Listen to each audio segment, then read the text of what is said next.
Hello, ladies and gentle beans. Right, hyped, so hyped for Tom Clancy's Division. My God, the hype is real. This game looks absolutely fantastic, and I hope beyond all hopes that it is as good as what they are showing. For those of you that don't know what it is, it's basically a online survival RPG, which by the looks of it from some of these trailers and some of the things that I've seen, it may have a tiny hint of horror survival in it as well. For some of the things that, if you have watched these trailers before, which I should assume that majority of you have if you're watching this video, there seems to be a few things that just sort of like disappear or dart round corners and run away and things like that. You'll notice as they run down this corridor, Megan says it seems clear, but it's quite clearly not, because as he looks to the right here, there's some kind of, right there, looks like a dog of some sort, like a skinless dog or something like that. This part here, they call these things echoes. What he's just about to bring up now, the train here, they call these echoes, and they say that this is where the majority of the story is going to be told within the game. Obviously, it shows what happened here 11 days ago. You access these echoes by CCTV cameras like he just did there, or radios, televisions and such in the game. You'll notice here as well, just there, you saw something dart down the tunnel. So it really makes me think that there is going to be some kind of like horror element as well within this game. Maybe small, but it really does make me think. You'll notice that they were just joined by two other players as well, Bronson and Chris. I brought Chris. Chris, who is playing on a tablet, who's piloting a small drone type thing, which basically spots enemies for them and has a few abilities of its own as well. They said that the co-op type stuff, the group situations and stuff, were going to be between 4 and limitless amount of players. Now, from what I've seen, it looks like the group may be about 7 people, and I'll go over that in a second when I show you the 2013 footage, and I'll point out why I think it's going to be about 7 people. Obviously, there's going to be a whole bunch more people in the game rather than just you. There is a very large PvP element to the game, much like DayZ.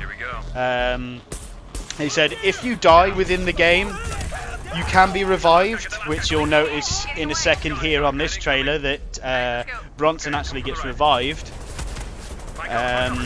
But if you die and you literally you don't get revived, then people can loot your body. So much in the same way that you can in DayZ, where if you die, somebody can run up and take all your shit.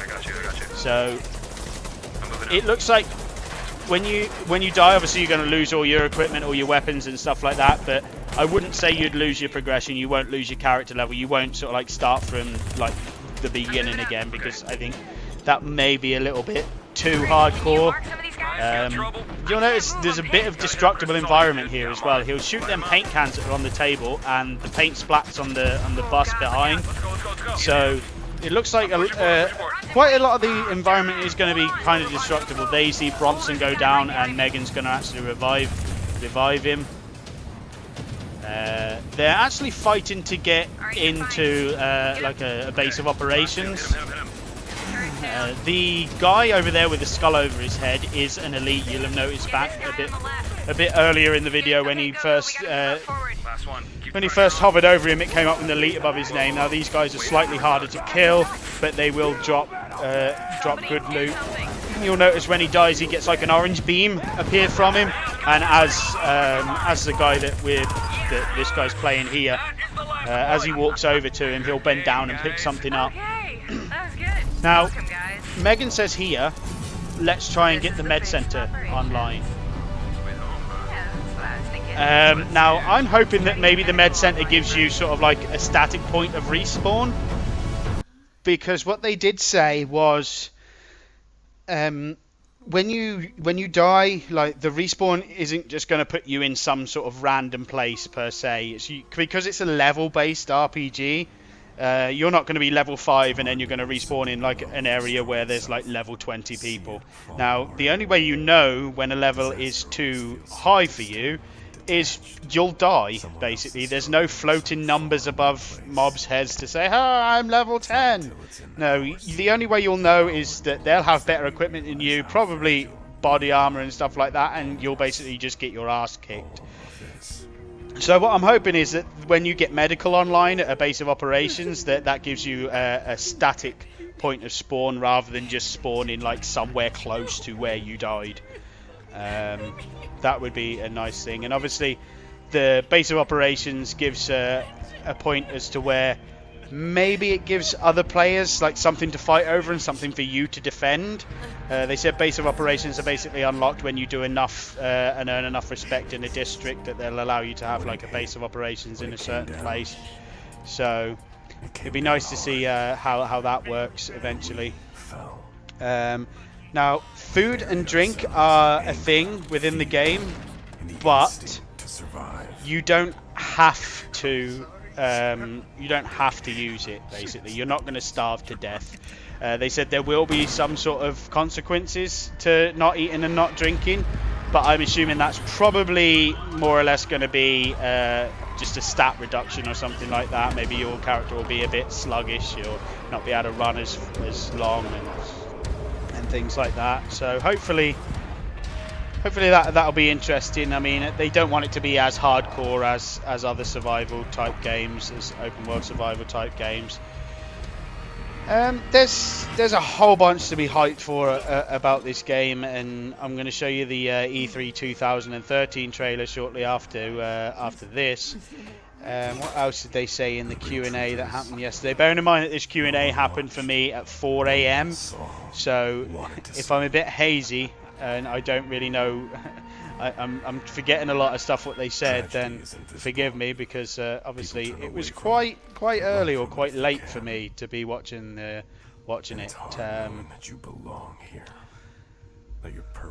They mentioned that obviously you're going to be able to have 2 weapons at any one time, like your primary weapon and a secondary weapon, but for any of you that have played an RPG, which I assume is quite a lot of you, you can carry more weapons with you so long as you've got the inventory space for it. So if you want to rock around with a carbine and a shotgun, and maybe you've got a light machine gun in your inventory, I don't know how you're going to fit a light machine gun in a small backpack, but you know. These guys, they mentioned on the Q&A, these guys are like an AI type crew of people. I can't remember what they said they were called. I think they said they were called the trash collectors or something like that. I can't remember what they said they were called, but it seems good. They just sort of like turned up randomly, just came down the street. I mean, I know this is a cinematic trailer in that, but hopefully they do just appear out of a bit random. It would be nice to see stuff like that happen. Now I'm assuming that, as you see there, there's like a yellow boarded up building there. Yeah, so that yellow boarded up building, I mean, they did mention something about dark zones within the game, which apparently is where majority of the PvP is going to be taking place. Now they're keeping PvP quite under wraps at the minute, because they don't want a lot of it getting out, because I think that's going to be their main focus on this rather than the single player aspect. Now you can play this single player. They did mention that you can jump in and play it on your own if you want to. You don't have to play it with other people, but obviously, as with the majority of other things, playing it with other people is better than playing it on your own. Majority of things, not everything. Some things are better played on your own, but games like this, I can see it's going to be more fun to play it with your friends rather than sitting there playing it on your own. But yeah, anyway, the dark zones, they said, is where the PvP is going to take place. I'm assuming they're like classed as, the other areas that aren't dark zones are classed as safe zones, and maybe that other people can't attack you there. But we'll just have to wait and see about that. the hype for me for this game, and I really hope that they pull it off. I really hope it's not going to be another Watch Dogs situation where they show gameplay and then when the game comes out it looks nothing like what they were showing. I mean, but my opinion is that people hammered Watch Dogs, but I really don't see the problem. I mean, yeah, it didn't look as good as what they show at the conference in 2013, but from what I've heard, I haven't personally played it myself, from what I've heard and from what I've seen, it still looks like a pretty decent game. Maybe it doesn't look as good as what they made it out to be, and they tried, believe me, they tried to make it. That's why they waited such a long time, and before announcing that no, this wasn't going to be possible, they weren't going to be able to get it at 1080p on the consoles, and they weren't going to be able to do this and do that. I mean, the reason why they waited until like the last minute was because they were trying hard to get the game in 1080. Now, please bear in mind that while it is still published by Ubisoft, the Division is not made by the same development group as what Watch Dogs was, so the chances of it falling into the same trap as what Watch Dogs did is probably pretty slim. I mean, obviously it's still Ubisoft's money, but the developers still have a say, and it's still their game rather than Ubisoft's. Obviously, it's just going through actually what the game is all about. Basically, post-apocalyptic New York that the game is set in. I say kind of because at the Q&A they mentioned it as it's after sort of like the apocalypse happened, but you're sort of like just at that point at the aftermath where everything hasn't gone to shit yet. There is still chance to save things. There is still chance for things to go back to how they were. Now, they said that you'll be able to scavenge inside a lot of the buildings that are within the game. Obviously, technology limits the amount of buildings that you can actually go into. I mean, throughout the entire city of New York, I can't expect them letting you go into every single building because I honestly don't think that we're there with the technology yet. Maybe if they made the game a bit less graphically impressive, we could probably have like every building accessible, but to be honest, I mean, so long as there's a lot of accessible buildings, which so far they look as though there has been. I mean, here we can see, I mean, there was a person just up at the window there. You can see the pharmacy seems to be, you can go into there. There was another building slightly further down the road that you can go into. The building on the left of him here, it looks like you can possibly go into that maybe. So there does seem to be quite a lot of accessible buildings. Obviously, I'm not expecting like a majority of the buildings to be accessible, but I'm expecting a lot of them to be accessible. I mean, it looks like there you can go up the fire escape, jump on top of that truck and get up the fire escape to the second floor where that person was in the window. And the map looks cool. I mean, rather than just bringing up another screen with just like a map on, being able to bring it up on the floor like that, I mean, it doesn't take you out of the game. You're still in the game and you can still see what's going on. One thing that I hate about RPGs, I mean, you're sat on your map screen and you get attacked. At least here, you can see something coming. When you're in your map screen, you can see something if something's coming towards you. Another thing that they mentioned within the Q&A, joining other people's games. So if I was playing for 20 hours, say, and somebody joined my game who's just bought the game and just started, it will not automatically give them my progression. They'll still have to go back and do the stuff that I've already done. I can go back and help them do that, but they will not be gifted my progression just by joining my game because I'm further on than they are. So that's quite a good thing. I mean, you're not skipping story points and stuff that you'll have missed because somebody else is a lot further on than you are. And I mean, in all honesty, I hope that they try and resolve some of the issues that I've had before with RPGs and me wanting to play with other people or other people wanting to play with me. And that's the difference in level. Now, they said that there is going to be level-based progression in this game, like I said. But I hope that they have some kind of system where if I'm level 10 within the game and somebody level 2, I join their game. I hope I'm not just going to be running around owning everything. I hope that a lot of the the level progression within this game is going to be damage reduction based rather than weapon power based. I mean there is going to be some weapon power based abilities, I assume. I mean there's going to be better weapons and stuff that you find probably later on as you level up, but I'm hoping a lot of it is going to be sort of like damage reduction based, like more body armor and maybe helmets and stuff like that, with the reduce the amount of damage you take rather than the amount of damage that you deal. But we'll have to wait and see. We'll have to wait and see. There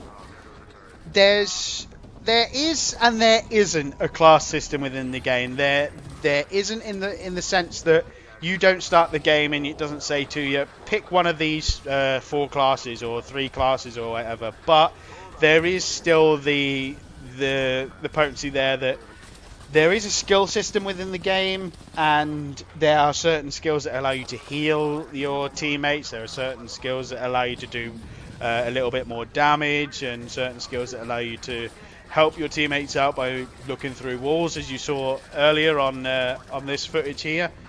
But everybody can pick them up, and they said you'll be able to chop and change them on the fly if you need to. So you're not going to be stuck in one specific role. Now that was quite cool there. I mean, this is a 2013 footage, so a majority of you have probably already seen this, but the drone that was piloted by Chris there targeted that enemy behind the sign, and they were able to actually shoot through the sign in order to get them. Now whether they shot through the sign, which did look like it, or whether that targeting system for the drone actually allowed the bullets to go over the sign, I don't know, but you'll see here, obviously, one of the buildings that's being able to be entered, the police station, and you'll notice food and drink and stuff on the floor, and med pack and things like that. I was just going to go pick up a water bottle now, as I said before. It's not essential that you scavenge for supplies like this, but they did say there is going to be some sort of repercussion if you don't eat and you don't drink. And I'm wondering maybe whether there's going to be sort of like a sleep mechanic in the game, maybe some sort of negative effect as if you're just running around constantly, which would be nice. I mean, even if they want to put in some kind of hardcore mode where it's like you have to eat and you have to drink and you have to sleep. There's another one of them things that I was on about. There's a dog this time. It was definitely a dog that ran across there. Now, that's 3 times we've seen something like that. Now, 4 if you count the woman in the window at the beginning of this game. Where you just sort of like see glimpses of things just go past, or things running away from you. And you'll notice here he picks up another weapon from this box. It'll obviously tell him that it's got a mod slot on it, so you're going to be able to modify your weapons and things, so that's nice. Scavenge for modifications for weapons and things like that. Now, if you remember when I said at the beginning of the more or less the beginning of the video, I think that there's probably going to be around 7 players to a group. Now, if you watch here, there's going to be 4 other players run up to try and attack these after they call for evac here. There's one of them. There's Lars, and they're on their cruise called 50 caliber. Lars, Anders, Marcus, and somebody else. But you'll notice there's green dots around the group. There's circles there and there's red dots. Now there's 7 red dots. There's 8 there on the one of them. So maybe you're gonna have 8 people in a group. Which would be something that I'm all for. I mean, the more players you can play with in a group, the better, I suppose. Now, they did also mention that they are going to be doing, I don't want to call it a giveaway. It's not really a giveaway, but they're going to be giving people, I think they said 5 people the chance to actually be a part of the development team. They'll fly you out over to the studio and you can actually be a part of the whole development cycle, which is obviously something I'd love to be involved with. I mean, there's been many a times, and I'm sure you guys are the same, where you're playing a game and you look at it and you think to yourself, well, I wish they'd have done this, or I wish they'd have done that. To actually be there and tell them at the time that, oh, could you do this, or could you possibly do this, or maybe this is an idea. That would be something absolutely fantastic. I'll put a link to the Division's Facebook in the description below. Because that's where you need to go. You need to like the page and obviously just keep up to date on there. They said that's where they'll announce when they're going to be doing anything with that. But yeah, my God, all links to the videos themselves without me nattering over the top of them will also be in the description below. Thank you, Ubisoft, for creating a game that looks absolutely fantastic. I mean, for me, I have not been this excited for a game for a long time. Absolute age, and it's not Ubisoft that's making it. It's massive, but thank you Ubisoft and thank you massive. Tom Clancy games have always been a big thing for me. They have always been the games that I've had the most fun on. If you are hyped for this as well, let me know in the comment section below. If you're not, let me know why in the comment section below. Please like, comment and subscribe the video, and I'll see you next time.